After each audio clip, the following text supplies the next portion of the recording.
ગોંડલના રીબડાનું જ્યારે નામ આવે ત્યારે અનિરુદ્ધસિંહ જાડેજાનું જે નામ છે એ ગુજરાતભરમાં ચર્ચાતું હોય છે અને ગુજરાતભરમાં જાણીતું છે. અનિરુદ્ધસિંહ જાડેજા હાલ જુનાગઢની જેલમાં બંધ છે અને એ વર્ષો જૂનો જે કેસ હતો, પોપટ લાખા સોરઠિયાની હત્યાનો જે કેસ હતો, તેને લઈને અત્યારે જુનાગઢની જેલમાં બંધ છે. પરંતુ જુનાગઢની જેલમાં બંધ અનિરુદ્ધસિંહ જાડેજાની મુશ્કેલીમાં હજુ પણ વધારો થઈ શકે એમ છે, કારણ કે રીબડાના અમિત ખૂંટનો જે આપઘાતનો કેસ હતો, તેમાં અમિત ખૂંટના જે ભાઈ છે મનીષ ખૂંટ, તેમણે રાજ્યના જે જેલ વડા છે એમને પત્ર દ્વારા રજૂઆત કરી છે અને આ જે રજૂઆત છે એના દ્વારા અનિરુદ્ધસિંહ જાડેજાની જે મુશ્કેલી છે એમાં વધારો થઈ શકે છે. શું રજૂઆત અમિત ખૂંટના ભાઈ દ્વારા કરવામાં આવી છે જે અનિરુદ્ધસિંહની મુશ્કેલી વધારી શકે છે, અને આ પત્રમાં તેમના દ્વારા શું રજૂઆતો અને શું વિગતો એ પત્રની સામે આવી છે, બધી જ વિગતો મેળવી આ અહેવાલમાં. જય હિન્દ, BSI TV ન્યૂઝ પર આપની સાથે હું છું નિધિ ગઢવી. રીબડાના અમિત ખૂંટનો જે કેસ છે એ તો છેલ્લા ઘણા સમયથી ચર્ચામાં છે જ, અને શરૂઆતથી જ આ જે કેસ છે એ ખૂબ ગૂંચવાયેલો રહ્યો છે. અને આ કેસમાં જે અમુક નામો સામે આવ્યા હતા એમાં રીબડાના અનિરુદ્ધસિંહ જાડેજાનું જે નામ છે એ ખૂબ ચર્ચાસ્પદ રહ્યું. અનિરુદ્ધસિંહ જાડેજા હાલ જૂના એક કેસને લઈને જુનાગઢની જેલમાં બંધ છે, પરંતુ જુનાગઢની જેલમાં બંધ અનિરુદ્ધસિંહ જાડેજાની મુશ્કેલી હજુ પણ વધી શકે છે, કારણ કે અમિત ખૂંટના જે ભાઈ છે મનીષ ખૂંટ, તેમણે રાજ્યના જે જેલ વડા છે તેમને સંબોધીને એક પત્ર લખ્યો છે અને આ જે પત્ર છે એ અનિરુદ્ધસિંહ જાડેજાની મુશ્કેલી વધારી શકે છે. અમિત ખૂંટના જે ભાઈ છે મનીષ ખૂંટ, તેમના દ્વારા અધિક પોલીસ મહાનિદેશકને આ પત્ર લખવામાં આવ્યો છે, જેમાં તેમણે લખ્યું છે, જિલ્લા જેલ જુનાગઢ સ્થિત પાકા કામના આરોપી અનિરુદ્ધસિંહ મૈપતસિંહ જાડેજાને ગેરકાયદેસર સગવડતા આપવા અને અન્ય જેલમાં ટ્રાન્સફર કરવા અન્વયે તેમણે રાજ્યના જે જેલ વડા છે એમને સંબોધીને પત્ર લખ્યો છે. જય ભારત સાથ જણાવવાનું કે આપ સાહેબના તાબા હેઠળના જિલ્લા જેલ જુનાગઢમાં પાકા કામના આરોપી અનિરુદ્ધસિંહ મૈપતસિંહ જાડેજાને જિલ્લા જેલ જુનાગઢના જેલ અધિક્ષક શ્રી દીપક કુમાર મગનલાલ ગોહિલ સાહેબ દ્વારા સાથે મળીને અથવા સાંઠગાંઠ કરીને આ જેલ અધિક્ષક શ્રી દીપક કુમાર ગોહિલ સાહેબ આ પાકા કામના આરોપી અનિરુદ્ધસિંહ મૈપતસિંહ જાડેજાને મોબાઈલ ફોન તથા અન્ય ગેરકાયદેસર સગવડતાઓ આપતા હોય અને કુખ્યાત આરોપીઓને ગેરકાયદેસર રીતે અવારનવાર મળવા દેતા હોય તથા જેલમાં પણ ફોન તથા અન્ય ગેરકાયદેસર પ્રવૃત્તિઓ ચાલતી હોવાના વિરુદ્ધ અમોએ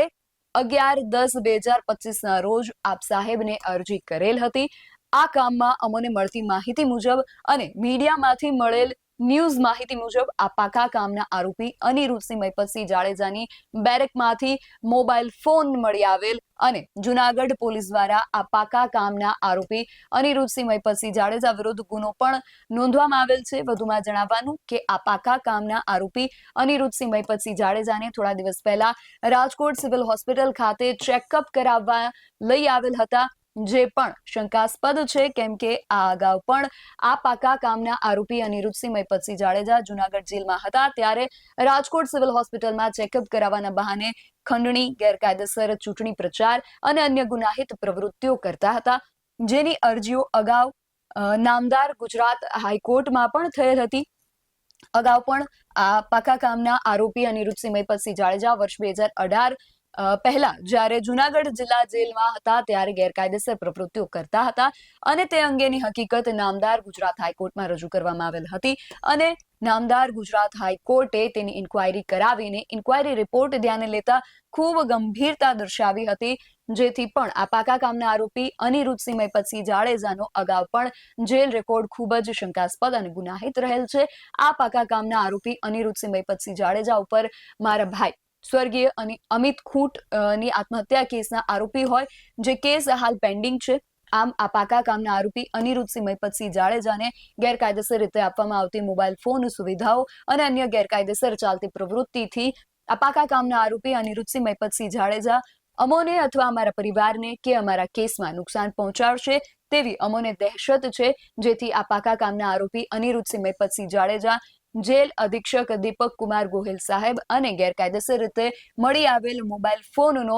જુનાગઢ પોલીસ દ્વારા નોંધાવવામાં આવેલ ગુનાની તપાસ SOG તથા ક્રાઇમ બ્રાન્ચને સોંપી આ મોબાઈલ ફોનથી કોને ફોન કરેલ,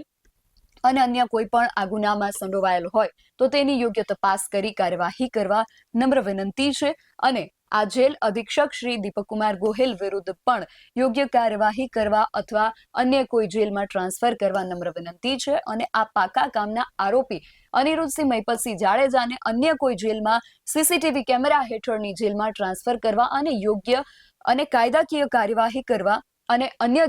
ગેરકાયદેસર સગવડતાઓ બંધ કરવા અને યોગ્ય કાયદેસરની કાર્યવાહી કરવા આપ સાહેબને નમ્ર વિનંતી છે. ઉપરોક્ત તમામ હકીકત નામદાર ગુજરાત હાઈકોર્ટના સ્પેશિયલ ક્રિમિનલ એપ્લિકેશન નંબર પણ અહીંયા લખેલા છે. એ તમામ હુકમો જો ધ્યાને લેવામાં આવે તો હકીકત ફલિત થશે એવું અરજદાર જે છે મનીષ ખૂંટ, જે અમિત ખૂંટના ભાઈ છે, તેમના દ્વારા કહેવામાં આવ્યું છે. તેમણે જે જેલના અધિક્ષક છે દીપકકુમાર ગોહિલ, એમનું પણ અલગ જેલમાં એમને પણ ટ્રાન્સફર કરી દેવામાં આવે અને અનિરુદ્ધસિંહ જે જુનાગઢની જેલમાં બંધ છે એમને અન્ય કોઈ જેલમાં ટ્રાન્સફર કરવામાં આવે તેવી માંગણી કરી છે. હવે જોવું એ રહ્યું કે અમિત ખૂંટના આ જે ભાઈ છે મનીષ ખૂંટ, તેમની આ અરજીને લઈને આગળ શું કાયદાકીય પગલાઓ લેવામાં આવે છે. આ વિષયને લઈને તમારું શું માનવું છે અમને કમેન્ટ કરીને ચોક્કસથી જણાવજો. આવા જ વધુ અહેવાલો સાથે મળતા રહીશું. તમે મારી યુટ્યુબ ચેનલને સબસ્ક્રાઇબ કરવાનું અને અમને ફેસબુક અને ઇન્સ્ટાગ્રામ પર ફોલો કરવાનું ભૂલશો નહીં. બાકી અવનવી અપડેટ્સ માટે આપ જોતા રહો BSI TV ન્યૂઝ. નમસ્કાર.